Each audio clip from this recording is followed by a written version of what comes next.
আল্লাহ তোরা তো দেখতেছেন আল্লাহ, আল্লাহ মনে অসুখে পারবে আল্লাহ, আল্লাহ কম করতে পারো না, কঠিন শরীর ওরা ভালো যায় না,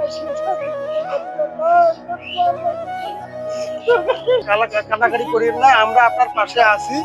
উনি অনেকটাই অসহায়, এনার স্বামী সন্তান দুনিয়াতে কেউ নেই, ইনি অতি কষ্টের মধ্যে জীবন যাপন করতেন। তো এই ছোট্ট এই ভাঙা চালাটা, এই চালাটার মধ্যে ইনি ছিলেন। আমাকে উনি বলেছেন যে বৃষ্টি আসলে ওনার বেডরুমে অর্থাৎ থাকার ঘরে যে একটা চকি আছে বা খাট আছে, এই খাটের মধ্যে পানি পড়তো। তো আশপাশে কোনো বাড়ি না থাকায় এনাকে ভেজা শরীরে ইনি রাত্রি যাপন করতেন। এনার স্বামী সন্তান দুনিয়াতে কেউ নেই। ইনি আমাকে বলেছেন উনি অতি কষ্টের মধ্যে জীবনযাপন পার করতেছেন। এনাকে যে খাবার দাবার দিবে বা খাবার দাবারের ব্যবস্থা করে দিবে এই ব্যক্তিটা নেই। আজকে আসলাম, আজকে দেখেন এনার গায়ে প্রচন্ড জ্বর, হ্যাঁ প্রচন্ড জ্বর আছে। তো এনাকে যে দেখবে এই মানুষটা নেই, বা সেবা করবে এই মানুষটা নেই।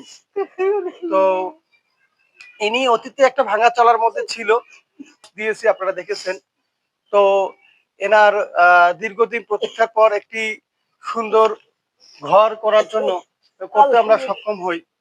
তো ইনশাআল্লাহ ইনি আমাকে বলেছেন, বাবা এই ঘরটা পেয়ে আমি খুব খুশি আছি, খুব সন্তুষ্ট আছি। তো আপনার এই যে অসহায় মায়ের জন্য আপনারা সবাই দোয়া করবেন।